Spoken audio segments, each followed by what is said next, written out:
আসসালামু আলাইকুম প্রিয় শিক্ষার্থীবৃন্দ, আশা করি তোমরা সবাই ভালো আছো। আজকে যে অঙ্কটি করব সেটি হচ্ছে তোমাদের অনুশীলনী 5.3-এর আমি 17 নম্বর অঙ্কটি করব।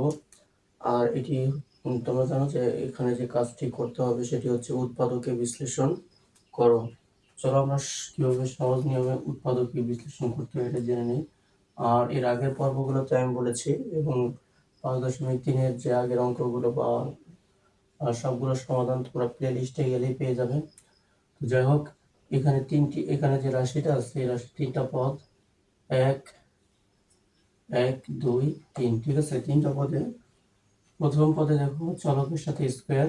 আমি এর আগে বলেছি যে প্রথম পদের চলকের সাথে স্কোয়ার এবং শেষ পদটা চলকবিহীন একটি সংখ্যা হলে তাহলে সেই রাশিটাকে আমরা কি করব, উৎপাদকে বিশ্লেষণে করার সময় আমরা মিডিল টার্ম করে ফেলবো। আর মিডিল টার্ম করার নিয়মটা হচ্ছে যে শেষের যে সংখ্যাটা থাকবে এটাকে আমরা ভাগ করব, ঠিক আছে। তাহলে আমরা প্রথম যে ভাগ করব যে সংখ্যা সেটা হচ্ছে আমাদের প্রথম মৌলিক সংখ্যা 2 দিয়ে ভাগ করব। 30-এ 2 ভাগ করলে 15। এরপরে 15 হচ্ছে বিজোড় সংখ্যা, তাহলে এটাকে 2 দিয়ে ভাগ করা যাবে না। এরপরে মৌলিক হচ্ছে 3, 3 হচ্ছে 15, আর 5 হচ্ছে একটা মৌলিক সংখ্যা, ঠিক আছে। তো যাই হোক, এখন এখানে ভাগ করার পরে আমরা সংখ্যা পাচ্ছি 3টা, কিন্তু আমাদের সংখ্যা করতে হবে 2টা। আমরা বড় মৌলিক 5টা রেখে দিব, ছোট যে মৌলিক 2টা আছে 2 আর 3, এই 2টা গুণ করে আমরা একটা সংখ্যা বানাবো। 3 দুগুণা 6, তাহলে 3 আর 2 গুণ করে পেলাম 6। এখন আমরা দেখতে পাচ্ছি 5 আর 6 গুণ করলে আমরা 30 পেয়ে যাচ্ছি।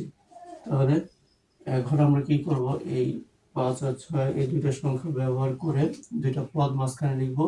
আর মাঝখানে যে একটা পদ ছিল এটার পরিবর্তে আমরা এখন দুইটা পদ লিখব, ঠিক আছে।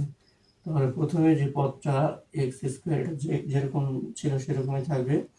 এখন মাঝখানে যে এই 11x এই পদটার পরিবর্তে আমরা লিখব এই দুইটা সংখ্যা করে দুইটা পদ, এই 6 আর 5 দুইটা ব্যবহার করে দুইটা পদ লিখব। তো আমরা এখানে লিখব 6x প্লাস 5x। তাহলে কি হবে, এই দুটা যোগ করলে মাঝখানে যে পদটা আছে সেই পদটা কিন্তু আমরা হিসাব করলে পাবো। 6 আর 5 যোগ করলে 11, আর মানে 5টা x আর 6টা x যোগ করলে হবে 11টা x, ঠিক আছে।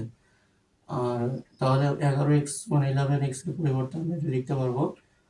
আর শেষে আছে আমাদের 30। এখন এই দুই পদ থেকে কিন্তু আমরা দুই পদে x আছে, তাহলে x কমন আনতে পারবো।